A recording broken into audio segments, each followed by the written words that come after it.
नमस्कार दोस्तों, Anoop study zone में आपका स्वागत है। सामान्य अध्ययन के प्रश्नों की महत्वपूर्ण श्रृंखला के अंतर्गत आज हम लोग सेट 11 सॉल्व करेंगे। इस वीडियो को शुरू से लास्ट तक आप लोग ध्यान से ज़रूर देखिएगा, क्योंकि ज़रूरी नहीं है कि सिर्फ प्रश्न ही इंपॉर्टेंट हो। प्रश्न को सॉल्व करते समय चर्चा के दौरान जो अन्य तथ्य बताए जाते हैं वो भी परीक्षा की दृष्टि से बहुत ही महत्वपूर्ण होते हैं। इसलिए ध्यान से शुरू से लास्ट तक वीडियो ज़रूर देखें। और अगर अभी तक चैनल को सब्सक्राइब नहीं किया है तो चैनल को सब्सक्राइब जरूर कर लें, जिससे जो भी वीडियो बने उसका नोटिफिकेशन आप तक सबसे पहले पहुँचे। तो चलते हैं पहले प्रश्न पर। पहला प्रश्न है, विश्वविद्यालय अनुदान आयोग का मुख्यालय कहाँ पर स्थित है? तो विश्वविद्यालय अनुदान आयोग की स्थापना नवंबर 1956 में संवैधानिक संस्था के रूप में हुई थी। इसका मुख्यालय जो है वह नई दिल्ली में स्थित है। तो इसका सही उत्तर हो जाएगा ऑप्शन सी। इसके अलावा इसके वर्तमान में 7 क्षेत्रीय केंद्र हैं। वह पुणे, हैदराबाद, कोलकाता, भोपाल, गुवाहाटी, बेंगलुरु और दिल्ली में। तो विश्वविद्यालय अनुदान आयोग का मुख्यालय कहाँ पर स्थित है? नई दिल्ली। नेक्स्ट प्रश्न है, संविधान सभा ने राष्ट्रीय गीत को कब अपनाया था? तो बंकिम चंद्र चटर्जी ने। राष्ट्रीय गीत कौन सा है हम लोग का? वंदे मातरम। और इसको लिखा किसने है? बंकिम चंद्र चटर्जी।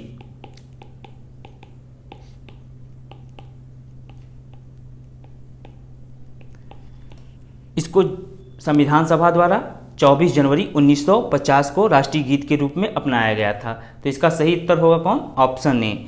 यह जो है वंदे मातरम मूलतः जो है संस्कृत में रचित आनंद मठ, बंकिम चंद्र की रचना है आनंद मठ। आनंद मठ इसके द्वारा लिया गया है, इससे लिया गया है वंदे मातरम। और इस गीत को सर्वप्रथम कांग्रेस के कलकत्ता अधिवेशन, कांग्रेस का कलकत्ता अधिवेशन जो कि 1896 में हुआ था, वहाँ पर पहली बार इस गीत को गाया गया था। ठीक है, तो यहाँ पे याद रखिएगा, संविधान सभा ने राष्ट्रीय गीत को कब अपनाया? 24 जनवरी 1950। पहली बार कब गाया गया था? कलकत्ता अधिवेशन 1896 में। वंदे मातरम लिखा किसने है? बंकिम चंद्र चटर्जी। और बंकिम चंद्र चटर्जी की रचना है आनंद मठ में, आनंद मठ उसी में वंदे मातरम वर्णित है। तो इतने फैक्ट इसमें याद रखना है आप लोग को।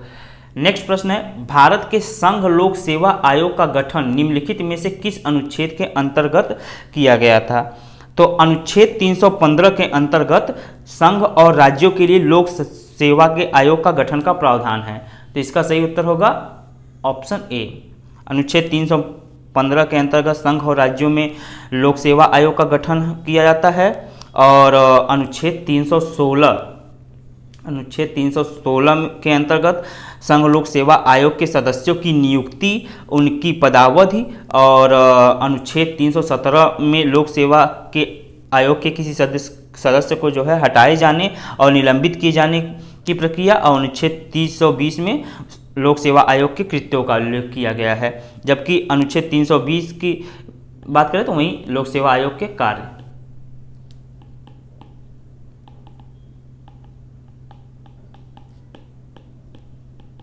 और अनुच्छेद 325 में धर्म, मूल वंश, जाति या लिंग के आधार पर किसी व्यक्ति का निर्वाचक नामावली में सम्मिलित किए जाने के लिए अपात्र न होना और उसके द्वारा किसी विशेष निर्वाचक नामावली में सम्मिलित किए जाने का दावा न किया जाना, यह अनुच्छेद 325 में वर्णित है। जबकि अनुच्छेद 335 में सेवाओं और पदों के लिए अनुसूचित जातियों एवं अनुसूचित जनजातियों के दावे, जो भी सेवा या पद सृजित किए जाते हैं तो उनके लिए अनुसूचित जाति या अनुसूचित जनजाति के दावे क्या होंगे, वह अनुच्छेद 335 में वर्णित है। तो लोक सेवा आयोग का गठन अनुच्छेद 315। नेक्स्ट प्रश्न है, संसद में सरकारी विधेयक का अर्थ क्या होता है? तो संसद में जो विधेयक प्रस्तुत किया जाता है वह होता है, एक होता है सरकारी विधेयक, एक गैर सरकारी विधेयक। तो सरकार के जो मंत्री होते हैं उनके द्वारा जो विधेयक प्रस्तुत या प्रस्तावित किया जाता है वह सरकारी विधेयक कहलाता है, जबकि अन्य सदस्य जो उसको प्रस्तावित करते हैं वह गैर सरकारी विधेयक कहलाता है। तो यहाँ पे सरकारी विधेयक पूछा हुआ है तो ऑप्शन में है सत्तारूढ़ पार्टी के सदस्य द्वारा, नहीं, सरकार द्वारा अनुमोदित, संसद के दोनों सदनों में से किसी भी मंत्री के द्वारा प्रस्तुत विधेयक। तो इसका सही उत्तर हो जाएगा ऑप्शन डी। नेक्स्ट प्रश्न है, यदि अपशिष्ट पदार्थ पीने के पानी के स्रोत को दूषित कर दें तो निम्नलिखित में से कौन सी बीमारी फैलेगी? तो यहाँ पे स्कर्वी जो है विटामिन सी की कमी से होता है। टाइफाइड जो होता है यह होता है जीवाणु की वजह से, लेकिन यह जो है दूषित पानी पीने की वजह से, उसमें दूषित पानी पीने की वजह से उसमें जो पाया जाता है साल्मोनेला टाइफेसी, यह जीवाणु है। इस जीवाणु की वजह से दूषित पानी में यह वास करता है और उसकी वजह से टाइफाइड रोग होता है। तो इसका सही उत्तर हो जाएगा ऑप्शन बी।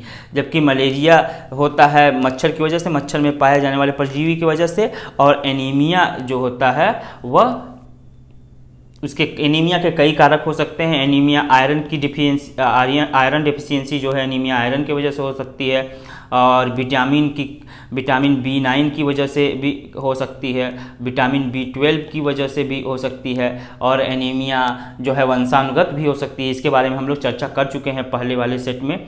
और स्कर्वी की कमी से भी एनीमिया, स्कर्वी के रोग की वजह से भी जो है एनीमिया हो सकता है। तो यहाँ पे अपशिष्ट पदार्थ के पीने के पानी में स्रोत को दूषित करने पर पूछा हुआ है, तो इसका उत्तर होगा ऑप्शन बी। नेक्स्ट प्रश्न है, निम्नलिखित में से कौन सी गैस ग्रीन हाउस गैसों में शामिल नहीं है? कार्बन डाइऑक्साइड यह शामिल है, मीथेन भी शामिल है, हाइड्रोजन यह शामिल नहीं है, नाइट्रस ऑक्साइड शामिल है। तो इसका सही उत्तर हो जाएगा ऑप्शन सी। बाकी carbon dioxide, methane, nitrous oxide ये सब क्या है? ग्रीन हाउस गैस है। इसके अलावा CFC क्लोरोफ्लोरोकार्बन और SF6 सल्फर हेक्साक्लोराइड ये सब भी जो है ग्रीन हाउस गैसेज हैं। NF3 भी जो है ग्रीन हाउस गैस है। जलवाष्प भी ग्रीन हाउस गैस है। जलवाष्प को प्राकृतिक green house gas, natural green house gas या हरित ग्रीन हाउस गैस भी उसको बोलते हैं। तो इसका उत्तर होगा option C, hydrogen greenhouse gas नहीं है। नेक्स्ट प्रश्न है, क्योटो प्रोटोकॉल क्या है? तो क्योटो प्रोटोकॉल एक अंतर्राष्ट्रीय समझौता है जो UNFCCC यानी United Nations framework convention on climate change से संबंध है। यह ग्रीन हाउस गैसों की जो मात्रा बढ़ती जा रही है उसको कम करने से संबंधित है। और क्योटो क्या है? क्योटो जापान का एक शहर है, वहीं पर यह समझौता हुआ था। तो क्योटो प्रोटोकॉल, इसलिए उसका नाम क्योटो प्रोटोकॉल है। तो यहाँ पे ऑप्शन में कौन सा है? ग्लोबल वार्मिंग को कम करने के लिए देशों के बीच समझौता, क्योंकि जो है ग्रीन हाउस गैसों की वजह से ग्लोबल वार्मिंग बढ़ती है। तो इसका सही उत्तर होगा ऑप्शन ए। नेक्स्ट प्रश्न है, निम्नलिखित जोड़ों पर विचार कीजिए। यहाँ पे दिया हुआ जवाहरलाल नेहरू पूना सार्वजनिक सभा के संस्थापक, तो यह गलत है। महात्मा गांधी भारत छोड़ो आंदोलन, सही है। मदन मोहन मालवीय बनारस हिंदू विश्वविद्यालय के संस्थापक, यह भी सही है। केशव चंद्र सेन ब्रह्म समाज के नेता, यह भी सही है। जवाहरलाल नेहरू पूना सार्वजनिक सभा के संस्थापक नहीं थे। पूना सार्वजनिक सभा के संस्थापक महादेव गोविंद रानडे थे। महादेव गोविंद रानडे।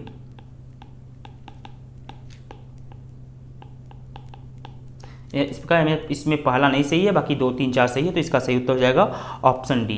जबकि भारत छोड़ो आंदोलन महात्मा गांधी के द्वारा चलाया गया था 1942 में, और पूना सार्वजनिक सभा स्थापना जो है महादेव गोविंद रानडे ने 1870 में की थी।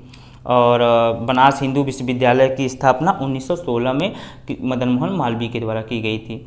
और जो ब्रह्म समाज है, ब्रह्म समाज की स्थापना 1828-29 में राजा राम मोहन राय के द्वारा की गई थी। ब्रह्म समाज की स्थापना राजा राम मोहन राय के द्वारा की गई थी। और केशव चंद्र सेन लगभग 1850 के दशक में केशव चंद्र सेन इससे जुड़ गए थे। और इनके राजा राम मोहन राय के मरने के बाद केशव चंद्र सेन ही इसके ब्रह्म समाज के सबसे बड़े नेता बने थे। और बाद में जब फूट हुई ब्रह्म समाज में, तो आदि ब्रह्म समाज जो बना, आदि ब्रह्म समाज की स्थापना केशव चंद्र सेन ने ही की थी। और इसके अलावा ये भी याद रखना, केशव चंद्र सेन की ही प्रेरणा से जो कि महाराष्ट्र में आत्मारंग पांडुरंग ने प्रार्थना समाज की स्थापना की थी। नेक्स्ट प्रश्न है, पृथ्वी के वायुमंडल में दो सबसे प्रचुर मात्रा में पाई जाने वाली गैसें कौन सी हैं? तो पृथ्वी के वायुमंडल में सबसे ज़्यादा कौन सी गैस पाई जाती है? नाइट्रोजन लगभग 78.03%, और उसके बाद ऑक्सीजन 20.99%, लगभग 21%, उसके बाद आर्गन 0.94%, और उसके बाद कार्बन डाइऑक्साइड 0.033%, अब 34 के आसपास में हो गया है, और फिर उसके बाद हाइड्रोजन। तो एक क्रम भी याद रखिएगा, नाइट्रोजन सबसे ज़्यादा, नाइट्रोजन के बाद ऑक्सीजन के बाद आर्गन के बाद कार्बन डाइऑक्साइड, फिर हाइड्रोजन, फिर इसके बाद नियान, हीलियम, क्रिप्टॉन, जीनान। हाइड्रोजन के बाद नियान, हीलियम, क्रिप्टॉन, और लेकिन इसमें आप 4 तो कम से कम 4 से 5 जरूर याद रखिए, nitrogen, oxygen, argon, carbon dioxide, hydrogen. तो यहाँ पे 2 सबसे प्रचुर मात्रा में पूछा है, तो कौन सा हो जाएगा? नाइट्रोजन और ऑक्सीजन। तो इसका सही उत्तर हो जाएगा ऑप्शन ए, नाइट्रोजन था ऑक्सीजन। नेक्स्ट प्रश्न है, लब आल शब्द का प्रयोग किस खेल में होता है? तो लब आल शब्द का प्रयोग जो है बैडमिंटन में होता है। तो इसका सही उत्तर हो जाएगा ऑप्शन बी। इसके अलावा बैडमिंटन से अन्य संबंधित जो शब्द हैं, ड्यूस, क्योंकि एक प्रश्न पूछता है किस खेल से संबंधित है, इसको याद रखिए, ड्यूस, स्मैश, ड्रॉप, लेट और डबल फॉल्ट, ये सब जो है बैडमिंटन से संबंधित हैं। नेक्स्ट प्रश्न है, 28 फरवरी को मनाया जाता है राष्ट्रीय वानिकी दिवस, पर्यावरण दिवस, भोपाल दुर्घटना दिवस, राष्ट्रीय विज्ञान दिवस। इसका सही उत्तर होगा ऑप्शन डी, राष्ट्रीय विज्ञान दिवस। प्रत्येक वर्ष 28 फरवरी को राष्ट्रीय विज्ञान दिवस मनाया जाता है। इसी दिन जो है भारतीय वैज्ञानिक सर चंद्रशेखर वेंकट रमन यानी सीवी रमन ने फोटॉन के विकिरण की घटना की खोज की थी, जिसको जो है रमन प्रभाव के नाम से जाना जाता है। और पर्यावरण दिवस कब मनाया जाता है? पर्यावरण दिवस प्रत्येक वर्ष 5 जून को, विश्व पर्यावरण दिवस 5 जून को मनाया जाता है। विश्व वानिकी दिवस मनाया जाता है 21 मार्च को, और भोपाल दुर्घटना दिवस जो है, भोपाल दुर्घटना 2-3 दिसंबर को हुई थी। 2 से शुरू हुई थी, 2 दिन ये दुर्घटना हुई थी। 2 दिसंबर कब हुई थी? 1984 में। तो ये भी याद रखिएगा, भोपाल दुर्घटना कब हुई थी? 1984 में। और इसमें भोपाल दुर्घटना में जो गैस निकली थी वह कौन थी? Methyl isocyanate. नेक्स्ट प्रश्न है, निम्नलिखित में से सही जोड़ा कौन सा है? राष्ट्रीय अध्यापक शिक्षा परिषद सितंबर 1981, तो यह गलत है। जो राष्ट्रीय अध्यापक शिक्षा परिषद अधिनियम है वह 1981 में नहीं बल्कि 1993 के जो है अधिनियम था 1993, और पारित हुआ था 1995। अधिनियम राष्ट्रीय अध्यापक शिक्षा परिषद अधिनियम 1993 के तहत 1995 में पारित हुआ था, तो यह गलत है। इंदिरा गांधी राष्ट्रीय मुक्त विश्वविद्यालय 1985 में स्थापित हुई थी, इसको हम लोग पहले पढ़ चुके हैं, यही सही है। इसका सही उत्तर हो जाएगा ऑप्शन बी। और ऑपरेशन ब्लैक बोर्ड वयस्क शिक्षा से संबंधित, ये गलत है। ऑपरेशन ब्लैक बोर्ड जो है केंद्र सरकार द्वारा राजीव गांधी राष्ट्रीय शिक्षा नीति के तहत वर्ष 1987 में देश के सभी प्राथमिक स्कूलों के बच्चों के लिए शुरू किया गया कार्यक्रम था, तो यह प्राथमिक शिक्षा से संबंधित था। और प्रथम शास्त्रीय भाषा कोंकणी, यह भी गलत है। प्रथम शास्त्रीय भाषा जो है का दर्जा तमिल को मिला था, यह भी याद रखिएगा। पहली जो है शास्त्रीय भाषा तमिल है, इसे 2004 में शास्त्रीय भाषा का दर्जा दिया गया था तमिल को। और इसके बाद संस्कृत को 2005 में, तेलुगु को 2008 में, कन्नड़ को भी 2008 में, मलयालम को 2013 में और उड़िया को 2014 में।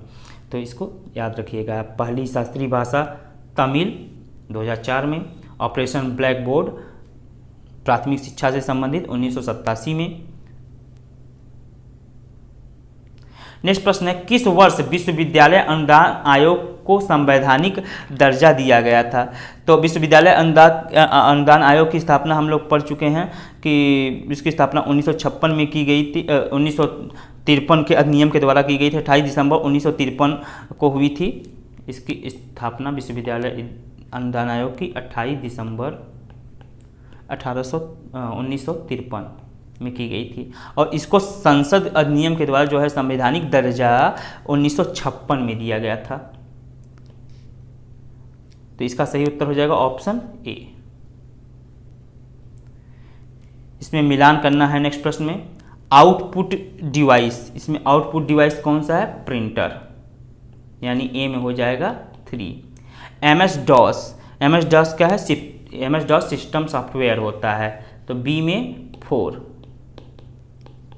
कंप्यूटर का मस्तिष्क किसे कहा जाता है? सीपीयू को, सेंट्रल प्रोसेसिंग यूनिट को, यानी सी में 2।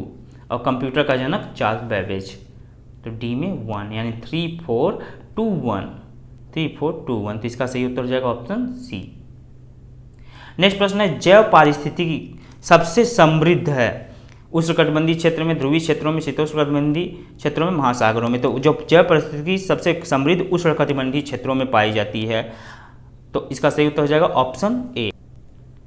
नेक्स्ट प्रश्न है ग्रेट हिमालयन नेशनल पार्क स्थित है। Great Himalayan National Park Himachal Pradesh के कुल्लू जिले में स्थित है। यहाँ जो है इसको 1999 में राष्ट्रीय पार्क घोषित किया गया था, और इसको विश्व विरासत सूची में भी शामिल किया गया है। Great Himalayan National park world heritage site में भी शामिल है, तो इसका सही उत्तर हो जाएगा ऑप्शन ए। नेक्स्ट प्रश्न है अंग्रेजों द्वारा दिल्ली को राजधानी बनाया गया था। तो अंग्रेज जो है जॉर्ज पंचम 1911 में भारत आया था। उस समय वायसराय कौन था? लॉर्ड हार्डिंग, ये भी याद रखिएगा। लॉर्ड हार्डिंग उस समय वायसराय था, लॉर्ड हार्डिंग द्वितीय। और इसने 1911 में जॉर्ज पंचम के सम्मान में दिल्ली दरबार का आयोजन किया था, और यहीं पर जॉर्ज पंचम के द्वारा राजधानी को कलकत्ता से राजधानी जो है दिल्ली बनाए जाने की घोषणा की गई, स्थानांतरित करने की घोषणा की गई। और उसके बाद 1912 में दिल्ली में राजधानी का स्थानांतरण हुआ। तो इसका सही उत्तर हो जाएगा ऑप्शन सी। घोषणा की गई थी 1911 में, ये भी याद रखिएगा। ऑप्शन में 1911 भी दे सकता है कि घोषणा कब की गई थी 1911 में, तो पूछ सकता है राजधानी कब बनाया गया था, तो 1911 में भी ऑप्शन में दे सकता है। तो घोषणा जो है 1911 में की गई थी, लेकिन स्थानांतरित की गई थी 1912 में। नेक्स्ट प्रश्न है निम्नलिखित में से कौन सा काल भारतीय इतिहास में सल्तनत काल के नाम से जाना जाता है? तो सल्तनत काल की शुरुआत जो है 1206 ईस्वी में हुई थी। 1206 ईस्वी में इसकी शुरुआत हुई थी, और 1526 ईस्वी में जब पानीपत का प्रथम युद्ध बाबर और इब्राहिम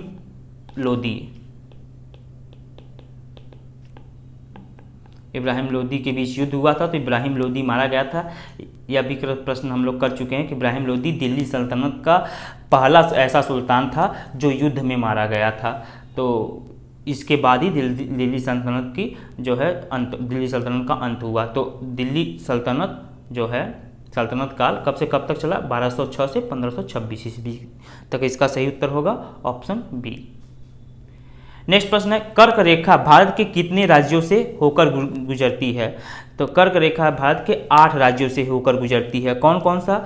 गुजरात, राजस्थान, मध्य प्रदेश, छत्तीसगढ़, झारखंड,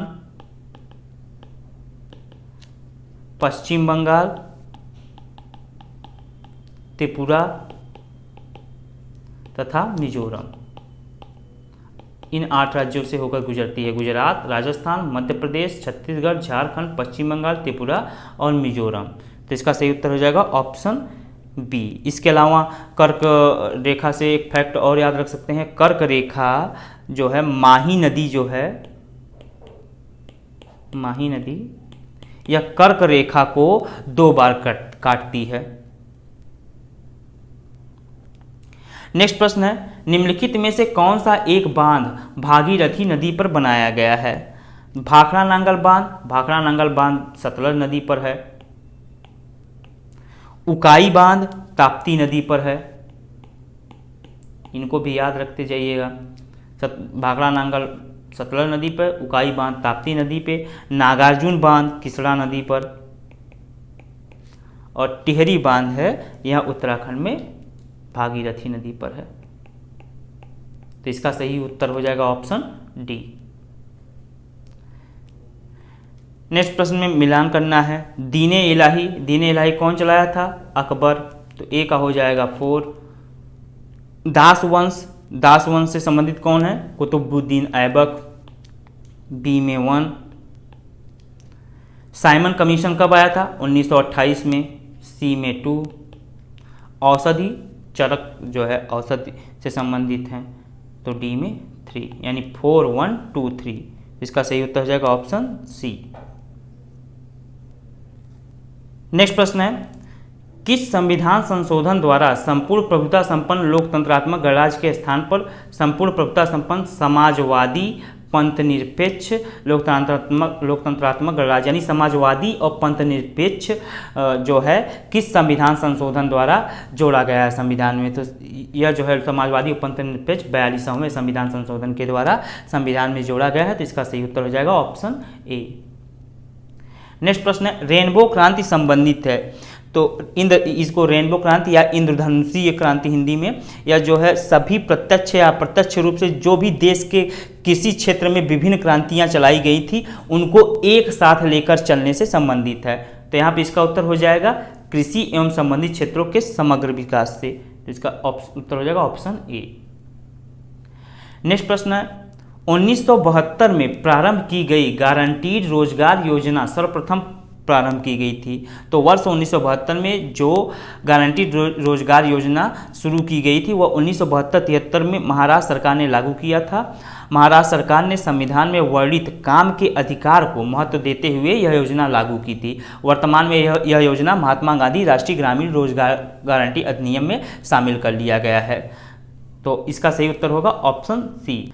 बालकों के लिए मुफ्त एवं अनिवार्य शिक्षा का अधिकार अधिनियम 2009 प्रभाव में आया। अनिवार्य शिक्षा का अधिकार अधिनियम 2009 है और यह प्रभाव में कब आया यह पूछा हुआ है, तो यह प्रभाव में 1 अप्रैल 2010 को आया, तो इसका सही उत्तर होगा ऑप्शन डी। संविधान के 86वें संविधान संशोधन 2002 द्वारा अनुच्छेद जो है 21(1) में जोड़ा गया, जो यह प्रावधान करता है कि राज्य विधि बनाकर 6 से 14 वर्ष के सभी बालकों के लिए निःशुल्क शिक्षा अनिवार्य करने के लिए प्रबंध करेगा। इसी अधिकार को व्यवहारिक रूप देने के लिए संसद में निःशुल्क एवं अनिवार्य शिक्षा अधिनियम 2009 पारित किया गया, जो कि 1 अप्रैल 2010 को लागू किया गया, तो इसका सही उत्तर हो जाएगा ऑप्शन डी। 86वें संविधान संशोधन 2002 को याद रखना है। पहले जो ये 6 से 14 वर्ष वाला था यह था नीति निर्देशक सिद्धांत में, लेकिन अब जो है इस संशोधन के द्वारा उसको मूल अधिकार अनुच्छेद 21(a) के अंतर्गत शामिल कर दिया गया, और इसी 86वें संविधान संशोधन 2002 के द्वारा, और इसमें नीति निर्देशक में जो 6 से 14 वर्ष था वह बालपन पूर्व, वहाँ पे बालपन पूर्व 0 से 6 वर्ष तक के लिए कर दिया गया। और इसके अलावा मूल कर्तव्य में भी 86वें संविधान संशोधन के द्वारा 11वां मूल कर्तव्य जोड़ा गया है कि जो 6 से 14 वर्ष के बच्चे हैं उनके जो गार्जियन होंगे उनको उचित शिक्षा उपलब्ध कराने का प्रयास करेंगे। तो दोस्तों आज के वीडियो में बस इतना ही। उम्मीद करता हूँ वीडियो आप लोग को पसंद आई होगी। पसंद आई है तो लाइक ज़रूर करें और ज़्यादा से ज़्यादा शेयर करें, और अगर कोई डाउट है या कोई समस्या है तो कमेंट भी करें, और अगर अभी तक चैनल को सब्सक्राइब नहीं किया है तो सब्सक्राइब ज़रूर करें, साथ में बेल आइकन भी दबा दें जिससे जो भी वीडियो हम लोग बनाएं उसका नोटिफिकेशन आप तक पहुँचता रहे। मिलते हैं नेक्स्ट वीडियो में, तब तक के लिए धन्यवाद। जय हिंद।